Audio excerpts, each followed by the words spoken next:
أعزائي الطلبة مرحبا بكم.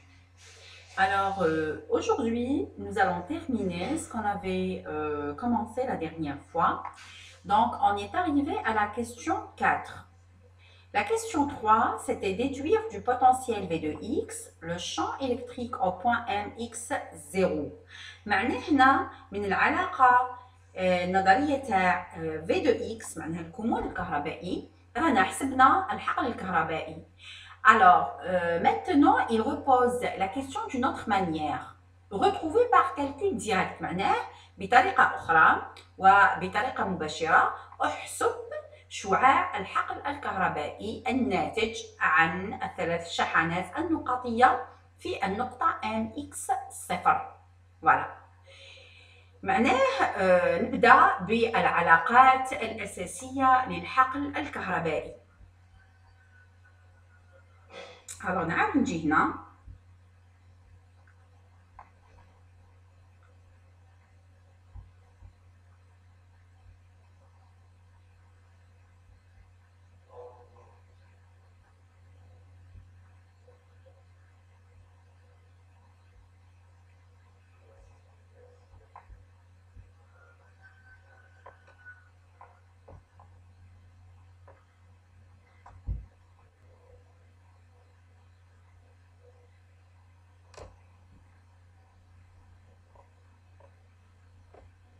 العلاقة ألوغ كما نشوفوا حساب الحقل EA معناه الحقل الناتج عن النقطة A المتواجدة هنا، حساب الحقل EB الناتج عن النقطة B، وحساب الحقل EC الناتج عن النقطة C.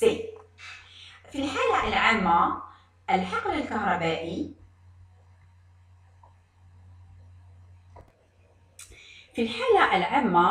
الحقل الكهربائي الناتج عن نقطة هو E يساوي K Q على المسافة تربيع في شعاع الوحدة. وش معناه؟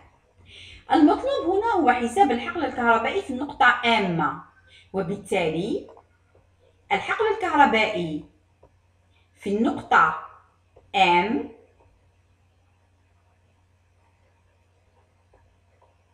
يساوي K Q على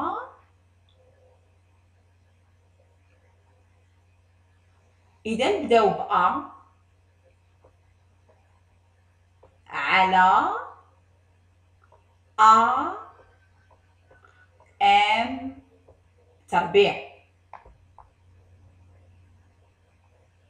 في شعاع الوحدة اللي هو شعاع AM قسمة A القيمة AM شعاع الوحدة زائد هذا هو شعاع الوحدة. معناه إذا هنا نمثل الحقل الكهربائي الناتج عن M راح يجينا هكا بهذا الشكل هذا، لازم يكون هنايا يعني مستقيمة. نجي هنا نمسح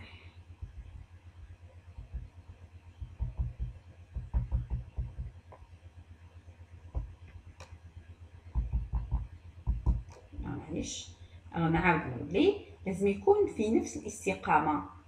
لا هكا ولا لا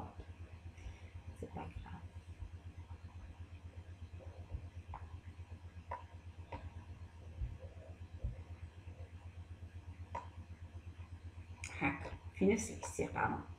فوالا دونك هذا سي شعاع او A في النقطة M.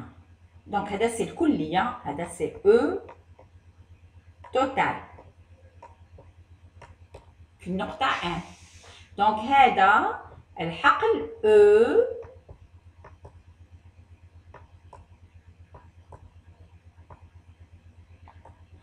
او الناتج عن الشحنة A في النقطة M. زائد الحقل الناتج عن الشحنة ب على ام ب تربيع في ام ب شعاع على ام ب. فوالا، هذا الحقل الكهربائي الناتج في النقطة ب.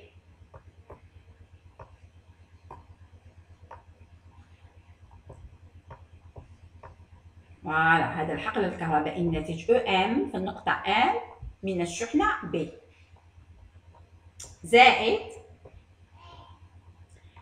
الحقل الكهربائي K Q C على C M تربيع في C M شعاع على سي ام. فوالا، دونك هذا تاع بي يجي هكا مع او اكس، دونك هذا سي او بي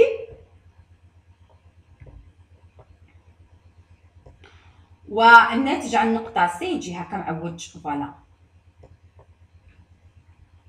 فوالا، دونك سا سي او سي.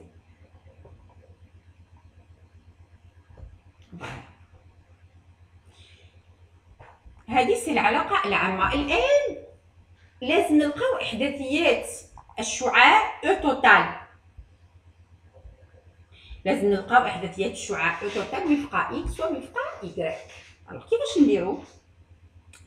نلاحظوا بلي هنايا هذه الزاوية تيتا، هاد الزاوية تيتا هذه نلقاوها لهنا، فوالا، وهذه ثاني الزاوية تيتا نلقاوها لهنا. الوغ دونك او ا إحداثيتها هي او ا كوسينوس تيتا سويفون إكس و او ا سينوس تيتا سويفون إكس، يعني بطريقة شوية نكبرو هكذا.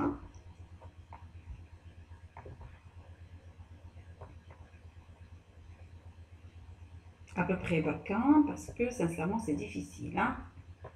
Ça c'est θ. Donc هنا E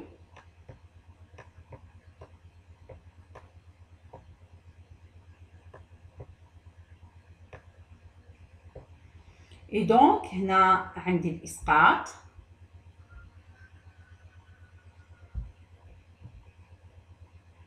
الإسقاط وفق أو إكس يجي هكا،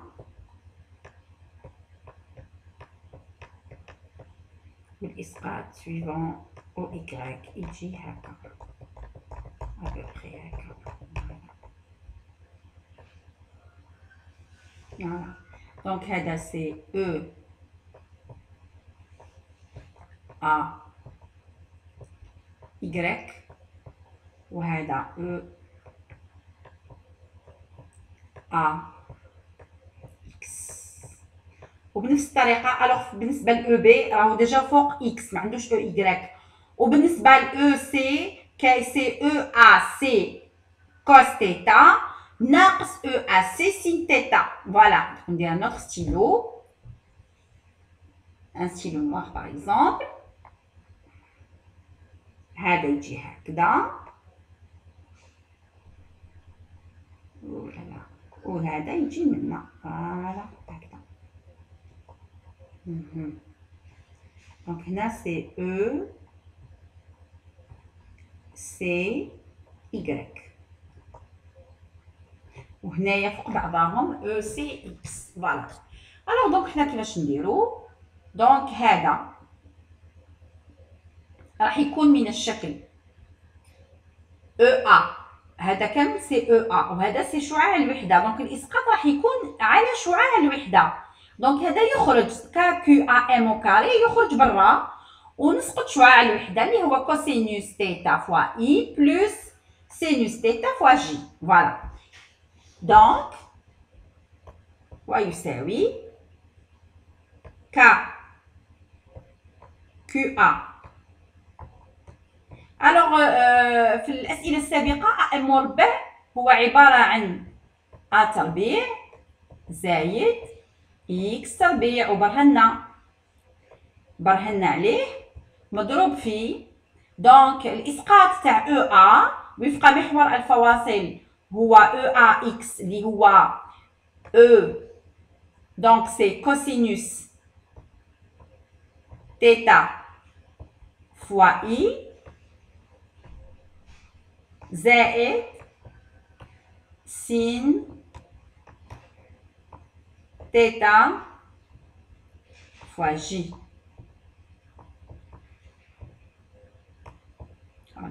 Voilà.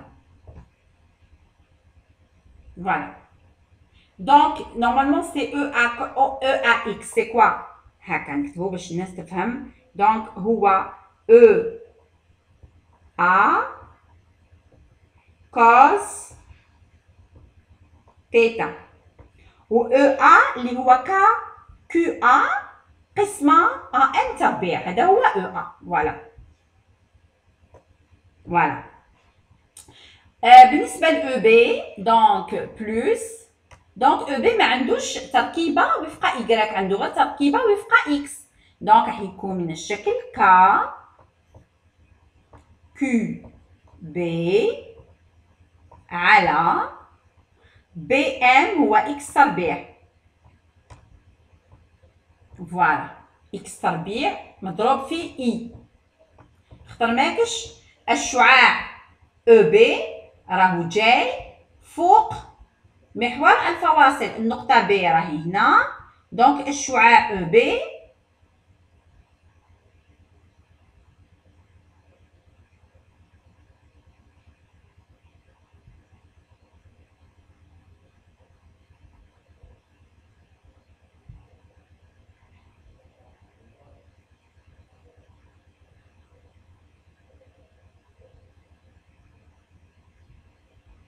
الشعاع EB يجي هنا بالفوشية هذا باش يبان.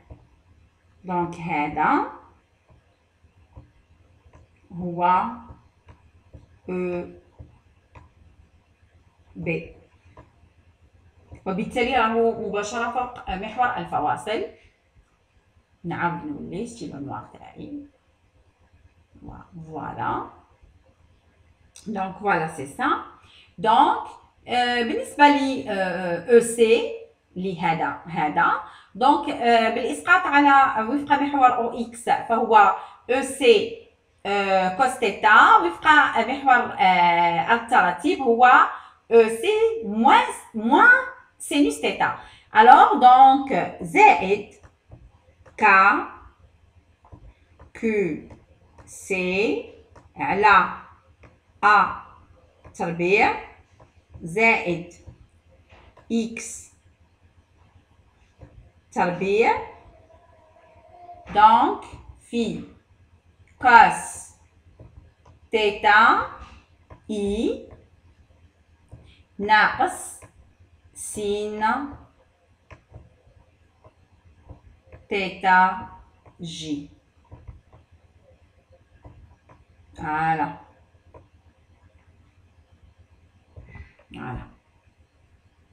ثيتا متساوية لأن هناك تناظر، وكيو A وكيو B وكيو C متساويين. معناه هنا عندي K Q سوغ أ مربع إكس مربع كوس ثيتا مرتين متكررة. دونك النتيجة النهائية ويساوي 2 K Q على A تربيع زائد إكس تربيع كوس ثيتا على كوس ثيتا إي زائد سين ناقص سين يروحو زائد ك كيو على إكس مربع إي كذلك يبقى اي. فوالا. دركا حنروحو لكوسينوس تيتا. الوغ كوسينوس تيتا دونك هذا هو الوتر والمجاور. المجاور هو اكس والوتر هو جذر ا مربع زائد اكس مربع. دونك هذا كوس تيتا اللي هو اكس قسمة جذر اكس تربيع زائد ا مربع. وبالتعويض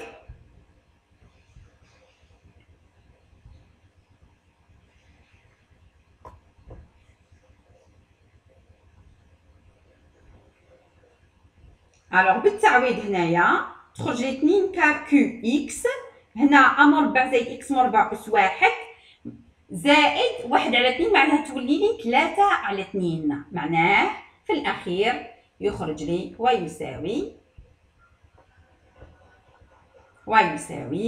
2 كا إكس على إكس تربيع زايد أ مربع أس 3 على 2.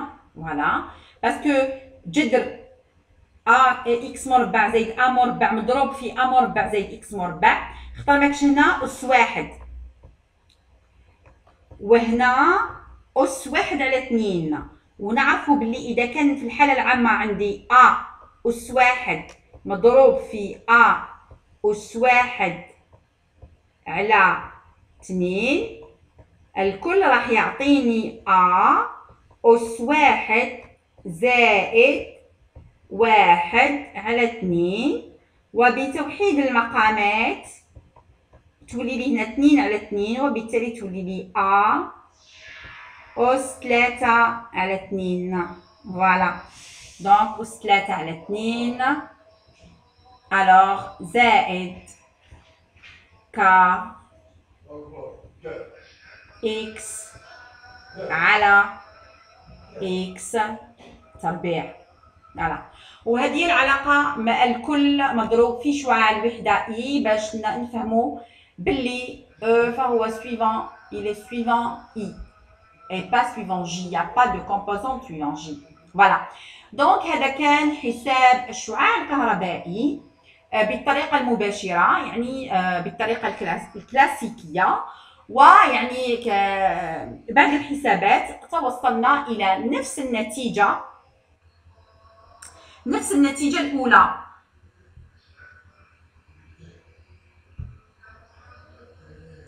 نفس النتيجة الأولى هنا الحساب عن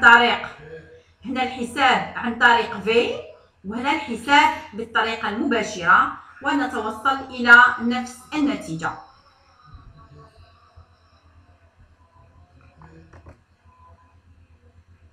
باش ما نطولش عليكم on s'arrête ici et la prochaine vidéo on continue la question suivante.